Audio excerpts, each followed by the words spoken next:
Hello everyone, this is the Ishvan Tuner, and today I'm going to be finally showing you how to replace the optical drive.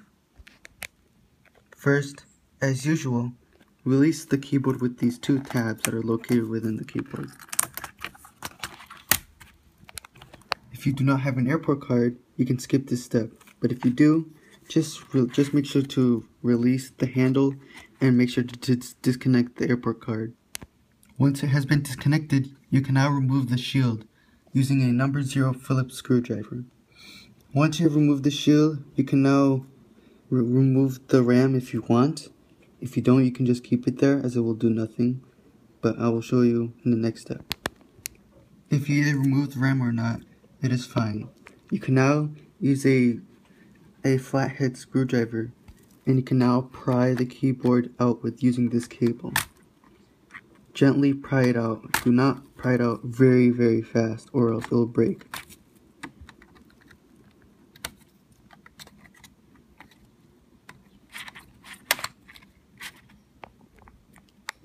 Once that is out of the way, you can now release the trackpad, which is right here. Note that this will not come out, but they will still release the trackpad. Just gently pry up and you can now pull out the trackpad.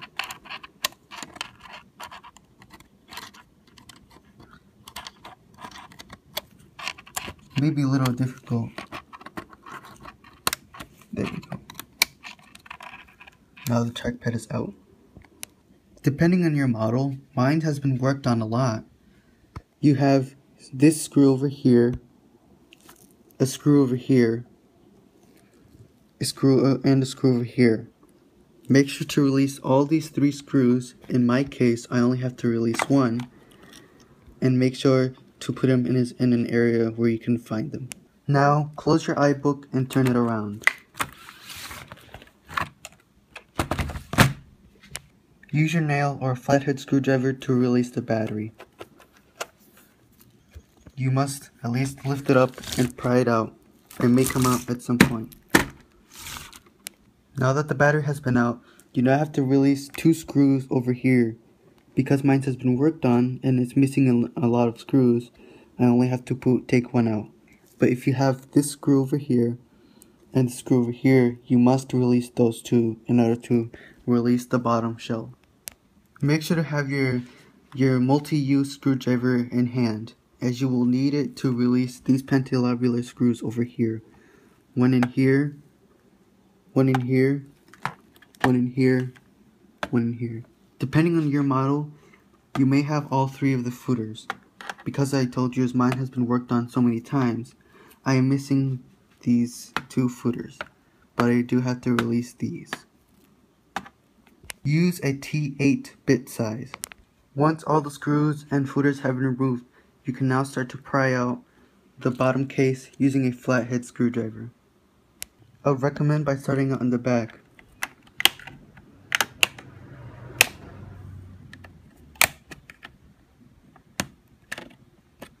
It will gradually come out after when you pull up.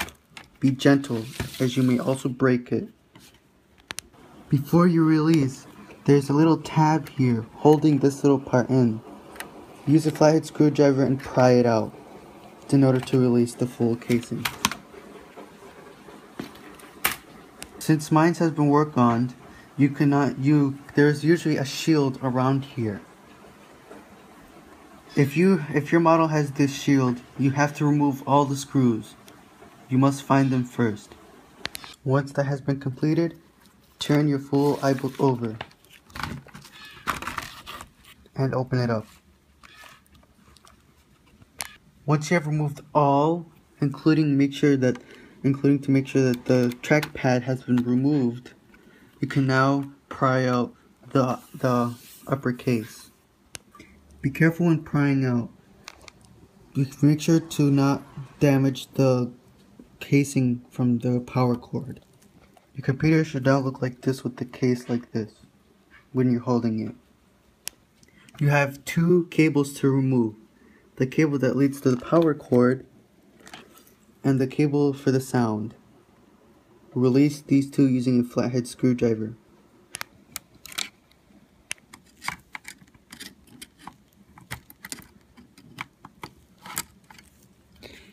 take out the sound cord is a little bit difficult, so please be careful. And do not pull like this, as you may pull out the wires that are soldered into the little thing that holds it. Now that you have both wires out, you can now safely remove and place somewhere where you can find it. Now turn the device over. Depending on your model, you should have 3 screws, one over here, one over here, and one over here. 3 screws. As opposed to mine, I have to just remove this screw.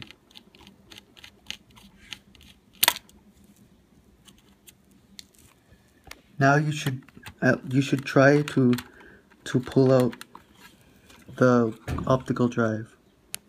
Turn it over and attempt to remove it. There's a point where it cannot move at all, but you have to surpass that point in order to let it go. Have a paper clip ready and press the little button right here. That will release the optical drive disc so that you can easily take it out if you cannot remove it. Once that is done, you can now replace the optical drive on which you are replacing. Thanks for watching. More videos coming soon.